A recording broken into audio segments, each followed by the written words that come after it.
Сәлеметсіңдер ме оқушылар? Бүгін біз сіздермен атмосфералық қысымға байланысты тәжірибе жасайтын боламыз.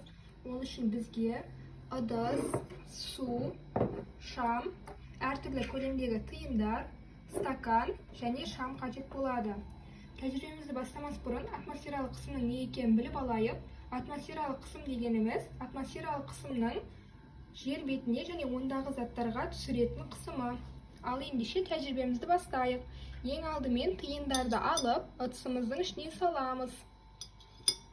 Оның үстінен су құямыз.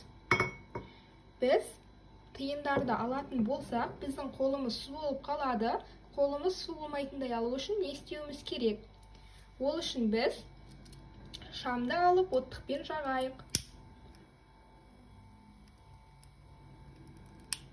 Енді жанып тұрған шамымызды ыдыстың ішіне саламыз. Сосын жанып тұрған шамның үстін стаканмен жауатын боламыз. Енді бақылайық. Бақылайтын болсақ, біз бұл жерде судың стаканның ішіне жиналып қалғанын көреміз. Яғни тиындар тек өздері ғана қалды. Сулар стаканның ішіне кіріп кетті. Біз бұл жерде нені байқаймыз?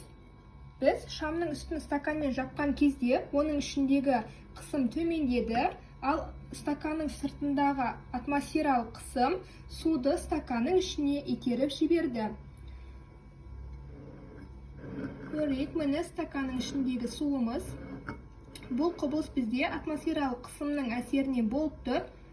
Ал енді стаканымызды алатын болсақ, су қайтып қалпына келеді екен. Бұл тәжірибе бізде атмосфералық қысымның бар екенін және ол жер бетіндегі заттарға қысым түсіретінін дәлелдейді. Назарларыңызға рахмет.